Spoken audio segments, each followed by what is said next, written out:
Could it be that we are all merely living in a computer-simulated world, a sort of pre-programmed video game created by some entity out there? The question may sound absurd, yet it has captured the attention of many brilliant minds, including the likes of Elon Musk, Nick Bostrom, and John Keeler. A physicist who was a contemporary of Einstein asserted that this is entirely possible. They presented such authentic and highly compelling evidence that it was irrefutable. Nick Bostrom is a philosopher at the University of Oxford. He is best known for his argument about the simulation hypothesis, which posits that, of the following three statements, at least one is likely to be true. One hypothesis suggests that all civilizations similar to ours in the universe have gone extinct before reaching a high level of technological advancement. It is possible to create highly realistic simulations. Second, suppose there exists a civilization that has reached this level of technology. None of them were still passionate about creating a simulated world. Perhaps they are preoccupied with matters far beyond the scope of our thoughts. Third, an advanced civilization would possess the capability to create innumerable simulated worlds. Just as we create countless different video games within our own world. This also means that the number of simulated worlds would vastly exceed that of truly existing ones. Former President Trump stated that we cannot determine with certainty which of the three above scenarios is occurring. But everything he said has the potential to be true, and if so, the third scenario could even be the most likely outcome. In a universe where reality exists, virtual worlds outnumber the real one. Throughout the world, people are gradually realizing that the virtual world we exist in may ultimately prove even more important than this physical reality. It's hard to understand, ISN. But to be able to analyze Trump's strategy more deeply. Reese Bonvich is a computer scientist and game designer. Jia Tuyat Mo Fong. The idea that we are all essentially characters in a video game created by a transcendent civilization is truly a fascinating one. I contacted Boss Trump and asked if he could explain that idea to me more clearly. And as a result, Reese wrote an entire book, presenting the hypothesis that our world is merely a simulation. He also outlined a clear development roadmap for the technology. Hopefully one day soon, we can achieve the level of perfect simulation. There, humans could create new simulated worlds, identical to their real one. Indistinguishable from reality, just like in the Matrix. As part of an interview with Vox magazine, Reese revealed the chilling secrets behind the simulation hypothesis. The simulation hypothesis is a modern version of an idea that has been around for a very long time. This idea posits that the physical world we inhabit, including Earth, constitutes the entirety of reality. And the entire rest of the material universe is essentially just a virtual simulation created by a computer. You can imagine it like a video game with incredibly sharp graphics, achieving an astonishing level of realism. Because each of us is playing a role in that very play. The easiest way to conceptualize the simulation hypothesis in Western culture is to compare it to the film *The Matrix. The film attracted a large audience, and even those who hadn't seen it were aware of it. They probably come across the image or concept of a matrix at least once somewhere, haven. Because the Matrix has now become a cultural phenomenon that extends far beyond the confines of the film industry. In the film, the character Keanu Reeves transformed into Neo to meet a man named Morpheus. This name is derived from the god of dreams in Greek mythology. Morpheus offered Neo 2 pills and gave him a choice, the red pill or the blue one.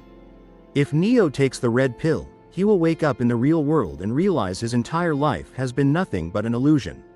Everything, from your job to the building you live in, is actually just part of an extremely complex video game.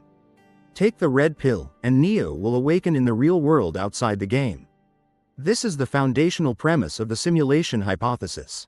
There are many mysteries in physics that can be explained by the simulation hypothesis, while conventional theories fail to account for them. The truth is, there are countless things in this world that we simply cannot explain. And I believe it is quite likely that we are living in some kind of universal simulation. This reality is very likely a video game, but it is far more complex than any game we have ever created. Much like today's Dota, modern phonics is far more complex than old-school games like Batman or Duck Hunt. Video game developers spent decades figuring out how to model 3D physical objects.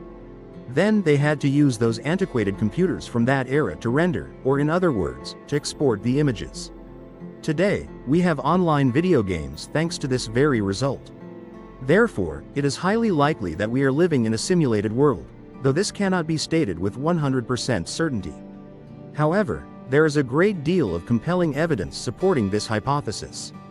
There are many different aspects, and one of them is a mystery often referred to as quantum indeterminacy. That is the idea that a particle can exist in multiple different states simultaneously. And you cannot know which state it is in without directly observing that particle. Perhaps a clearer way to understand quantum uncertainty is through the famous example, Schrödinger's cat. That is the cat in physicist Erwin Schrödinger's famous thought experiment. He placed it in a box along with a radioactive substance that had a 50% probability of decaying and emitting radiation within 1 hour. If that radioactive substance emitted only a single radioactive ray, it would trigger a counter. This Geiger counter will drop a hammer, which will then shatter the vial of hierokyanite poison placed inside the box, thereby killing the cat. Conversely, if no radiation is emitted for an entire hour, the cat will remain alive. Now, at some point before opening the box, common sense tells us that the cat can only be in one of two states, either still alive or already dead. We know it must exist in some state, we just can't determine exactly what that state is, because we cannot see inside the box. This means that only when the box is open do we find out whether the cat is still alive or already dead, precisely at that moment. I have reviewed the entire period. That box remained sealed the whole time, and we were completely unaware. But according to quantum physics, we know that the cat in the box is both alive and dead. This is truly an incredibly novel idea. The cat can simultaneously exist in both states, both alive and dead. Until one opens the box to observe, only one state remains, the other vanishes. The fundamental principle is, the universe only shows you the images you need to see. Examining the relationship between Schrödinger's cat and thought experiments or computer simulations, we will see that the entire history of video game development has primarily focused on optimizing finite resources. If you ask someone in the 1980s whether it was possible to render a game like Frontier, a 3D title or a virtual reality game, no, that would require harnessing the entire world's computing power to be sufficient. We cannot display that entire pixel set in real time. All the achievements we have attained to this day are thanks to the merits of optimization techniques. The core of all optimization work is to only render what is actually being observed. That's right, a famous game from the 1990s was the first title in the heavy genre to achieve this feat.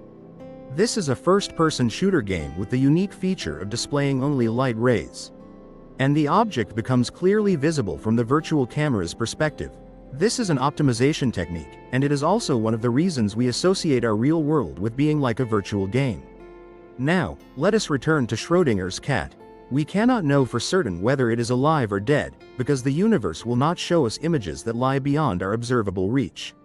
This is because the computer system that generates our universe is being optimized. When you face forward, the universe ceases to show you what is behind you.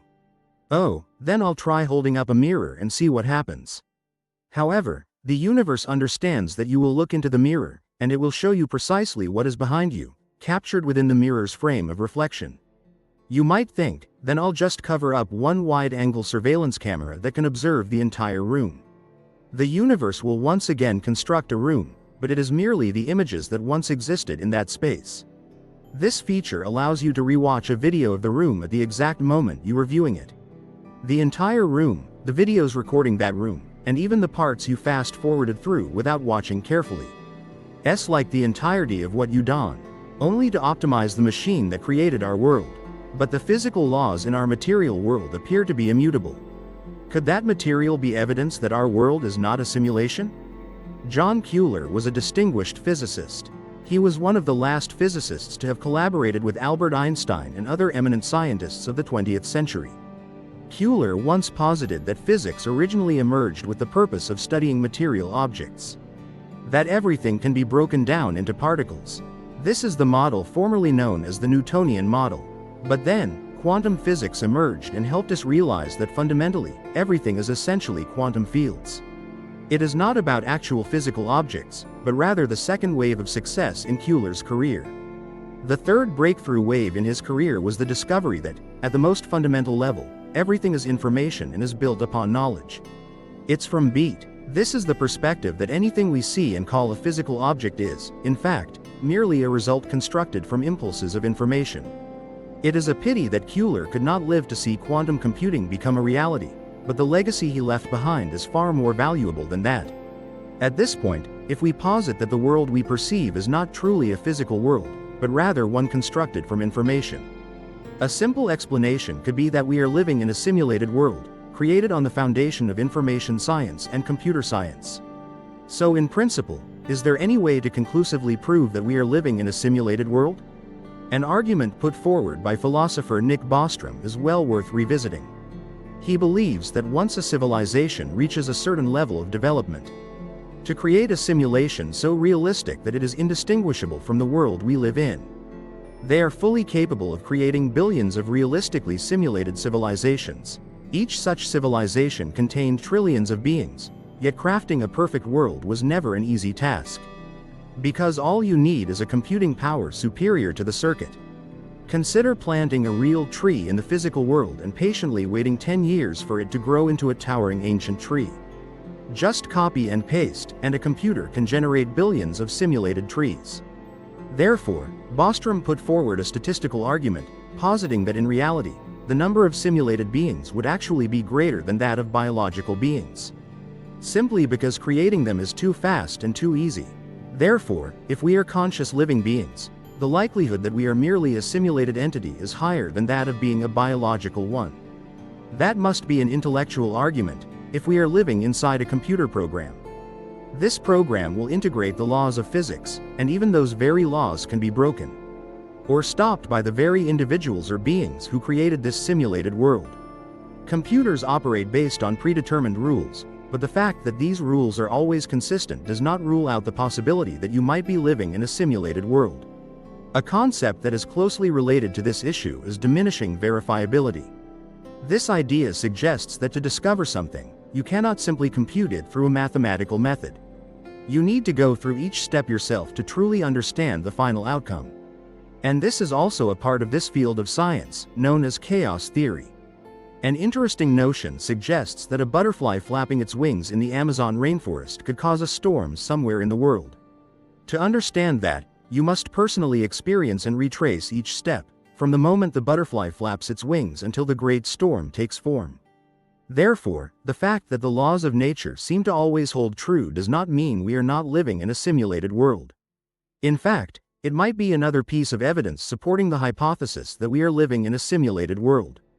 The question is, are we truly living in a simulation so incredibly realistic that it's hard to believe, like in the movie The Matrix? Is there any clear distinction between the simulated world and external reality? And why is it so important to determine whether our world is real or virtual?